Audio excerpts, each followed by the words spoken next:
Hello guys, good afternoon. Ito po, paalis pa lang ako. Nag-walking exercise pa tayo. Yan po lang suot ko pang bahay. After nito pupunta ako sa kaibigan ko. Kasi sila mo summer pero malamig ang panahon. Yan, napakalinis po to guys. Walang basura to. Manis pa dito sa lugar namin. Hindi katulad sa Pilipinas. Hindi ako makapag-walking exercise kasi maraming tae ng aso, maraming basura, bako-bako pa. Real talk lang po tayo. Kasi dun sa tiniran ko, maraming yan po guys, nagsalamin tayo. Kailangan natin mag-exercise, walking exercise kasi naka-stay lang tayo sa bahay. Kailangan mag-circulate ang ating dugo. Yan po.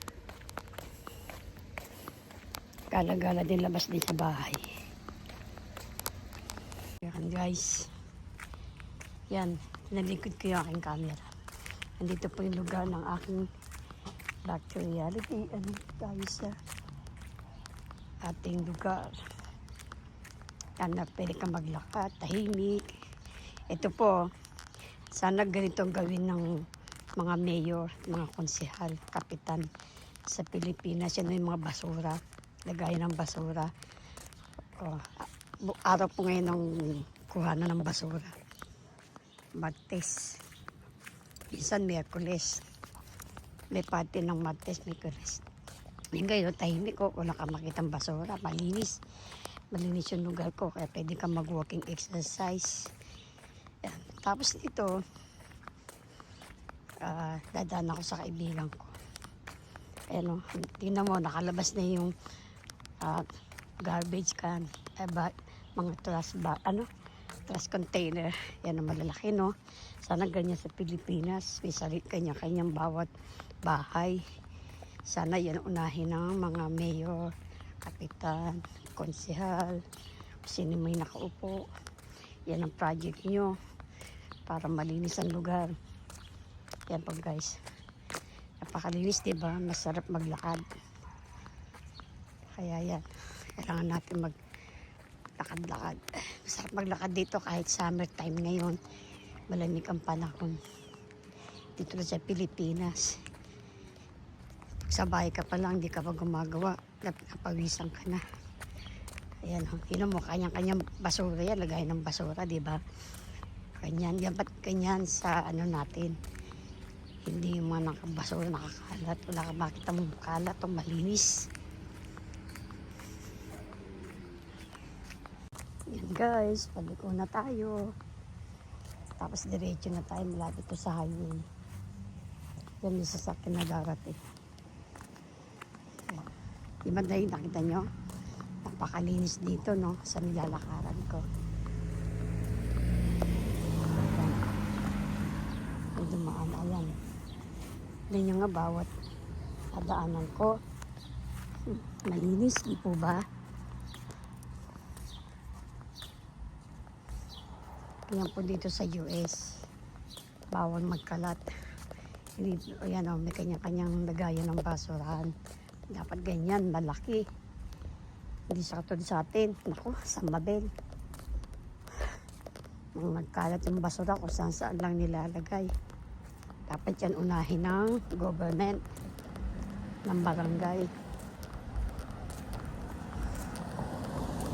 Ayan o. Yan po. Ano lang man dito kasi baka mag-blood clot tayo, lagi lang tayo sa bahay. Walang dumating ako dito galing Pilipinas. Sabi nung anak ko maglakad-lakad ako, exercise. Kasi nga, kailangan natin yung patay pawisan. Tingnan nyo, nakabukas yung lagay ng basura. Tangay na nga nyo. Tingnan nyo, nasa tamang lagayan, di po ba? Ayan, ang basura. Kasi nga kukunin na yan bukas.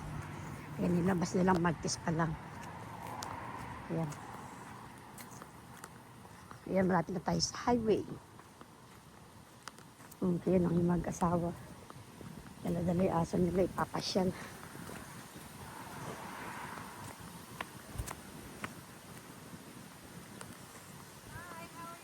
I'm good. Oh, you're cute. Dog.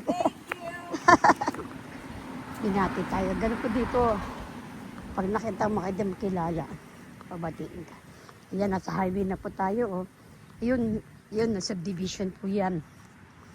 Subdivision dito parang village. Isa subdivision din kami.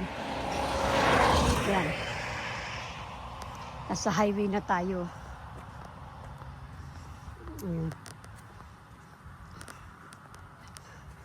Diba, maraming puno, malamig. Alas 5 na po dito ng hapon.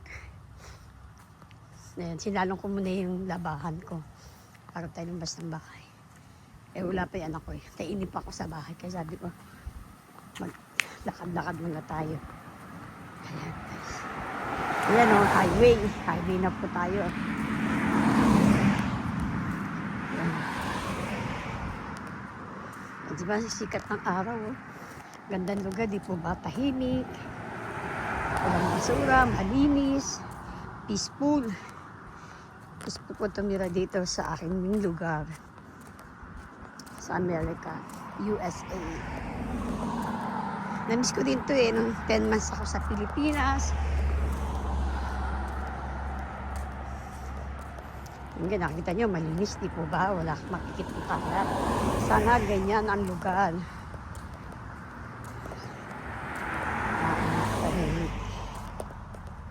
Ay, naku, hinihinga na ako agad. Yan po guys, doon ko kayo i-vlog. Papatuloy ko vlog ko sa bahay ng kaibigan ko, malapit na. Ayan po guys, malapit na po tayo sa...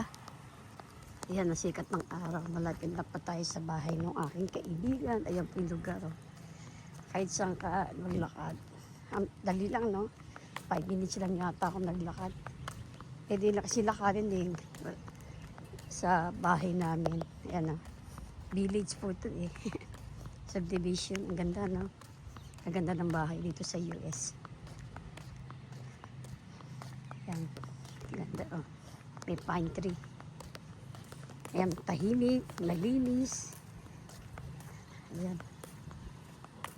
Kaya sabi mo mabuboring ka sa sobrang tahimik. Ayan, malapit na ako sa bahay ng ibigan ko.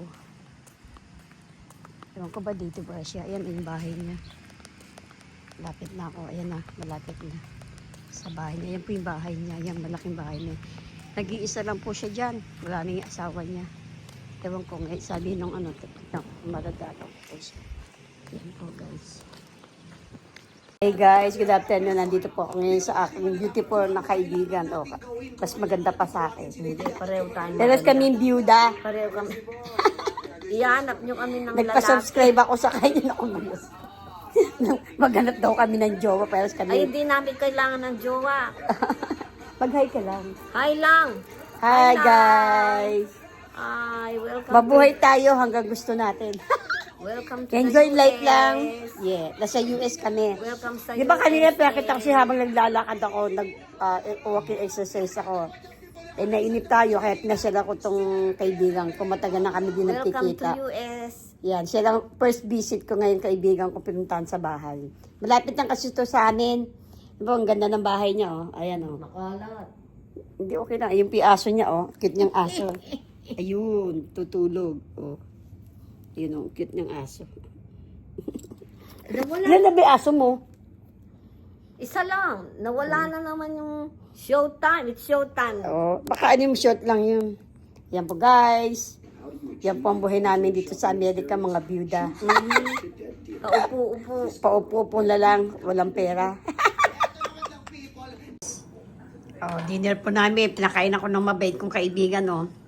Ang dami niyang mga pagkain. Ayan, may hipon, may Sinigang. ano ba yan? Chicken wings, tapos may atay ng manok, may salmon, ang sarap. Talaga, yung Kain na, pa siyang kain na. apritada. Dalawa lang po kami Tignan mo, ang dami niya pong mga ulam. Di-isa lang siya. Kasama yun, aso niya yun. So guys, kain po tayo. Ayan, kakain po kami ngayon. Dito nakikain.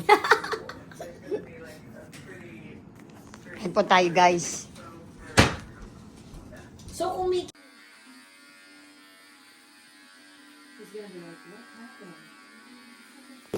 Channel. Yung evening na pala. Maliwanag ka dito 7 o'clock sa US. Ayan. Minarinate ko yung chicken joy. Ayan na po. Ayan. Nabila ko na po siya. Dito. Ayan. Chicken joy po yan. At dahil na natin, pilihan na natin naman po siya. Ito pag nakita sa inyo, paano kong ginawa. Ba't kasi yung sponsor ka naman. Yan. Dapat tayo ng chicken joy. Dito lang po kawalan yun. Dito na po yung manok. Dito pa yung chicken joy. Yung gusto mo ako po chicken joy.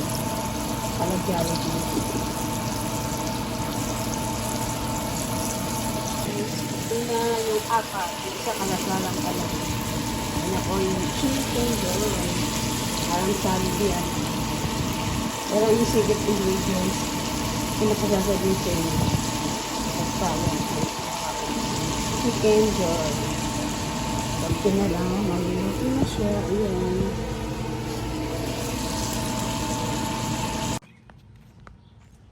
Ayan guys, nung mag-walking exercise po kami sa labas kasama ko yung aking anak tsaka ako ko. Ayan. Libot kami sa aming paligid. Ayan. Ang ganda po, di ba malinis ang lugar. Walang kalat, walang basura. Ayan po. Ayan.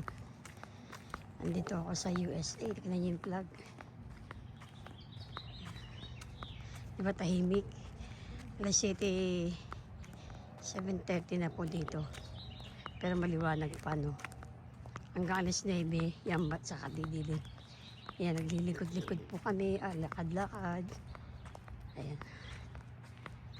Ayan po guys, kasama po ang aking anak.